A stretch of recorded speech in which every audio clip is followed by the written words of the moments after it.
আসসালামু আলাইকুম, আমি লিমা। আপনারা দেখছেন অরণ্য রান্নাঘর। আপনারা যে ঝাই মাছগুলো দেখছেন সেগুলো অনেকদিন আগে কোনো একটা সন্ধ্যায় আমি কিনেছিলাম। যেহেতু সন্ধ্যা হয়ে গেছিল তাই আমি এটা ডিপ ফ্রিজে রেখে দিয়েছিলাম। আর এই সিদ্ধান্তটা যে আমার কতটা বড় ভুল ছিল সেটা আজ আমি বুঝতে পারছি। দেখুন, মাছগুলো কিন্তু ডিপ ফ্রিজে রাখার ফলে অনেকটাই নরম হয়ে গেছে, যা বাছাই যাচ্ছে না। তারপর আমার আম্মু আর দাদি মাছগুলো খুব সুন্দরভাবে বেছে নিচ্ছে এবং আমার দাদি আলতো হাতে মাছগুলো খুব সুন্দরভাবে ধুয়ে দিচ্ছে যাতে মাছগুলো গলে না যায়।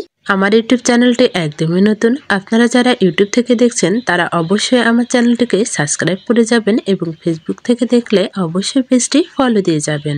যারা আমার মতো ছোট মাছ খেতে পছন্দ করেন তারা অবশ্যই কমেন্টসে আমাকে জানিয়ে যাবেন। আমার দাদি খুব সুন্দরভাবে মাছগুলো ধুয়ে দিয়েছে, কিন্তু তারপরেও দেখো মাছগুলো কেমন ঘেটে গিয়েছে।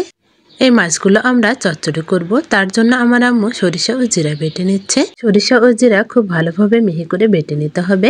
এবার কয়েকটা কাঁচামরিচ বেটে নিতে হবে। কাঁচামরিচগুলো খুব ভালোভাবে বাটতে হবে যাতে খোসা খোসা ভাব না থাকে। মশলা বাটার উপরেই নির্ভর করে মাছ চচ্চড়ির স্বাদটা, তাই আমাদেরকে খুব মিহিভাবে মশলাগুলো বেটে নিতে হবে। এবার একটা কড়াইতে মাছগুলো দিয়ে দিতে হবে এবং মাছের সাথে সামান্য কিছু পেঁয়াজ কুচি দিয়ে দিতে হবে। আমরা যে মশলাগুলো বেটেছিলাম সেগুলো অ্যাড করতে হবে।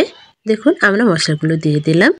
এবার এতে পরিমাণ মতো লবণ দিতে হবে, পরিমাণ মতো হলুদের গুঁড়া অ্যাড করতে হবে এবং পরিমাণ মতো তেল দিতে হবে।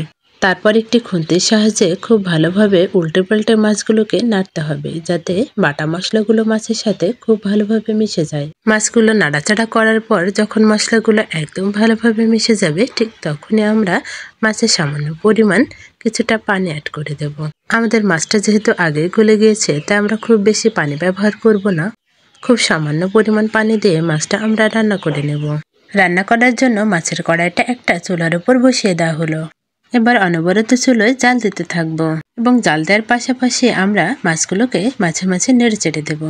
মাছগুলো যেহেতু আগে থেকে অনেকটা নরম হয়ে গিয়েছিল তাই খুব সাবধানে আস্তে আস্তে এটাকে নাড়তে হবে যেন আরো বেশি না গলে যায়। দেখুন, আমাদের মাছের পানিটা কিন্তু একদম শুকিয়ে এসেছে। যেহেতু ছোট মাছ সেহেতু আমরা মাছে একদমই ঝোল রাখবো না, একদমই মাখা মাখা অবস্থায় আমরা এটাকে নামিয়ে নেব। নামানোর আগে অবশ্যই আমাদের তরকারিতে লবণটা ঠিক আছে কিনা সেটা দেখে নিতে হবে।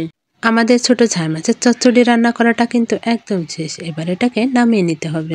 গরম ভাতের সাথে ছোট মাছের চচ্চড়ি খেতে কিন্তু খুব ভালোই লাগে। তো সবাই ভালো থাকবেন, সুস্থ থাকবেন আর অবশ্যই আমাদের এগিয়ে চলার পথে আমাদের পাশে থাকবেন। আল্লাহ হাফেজ।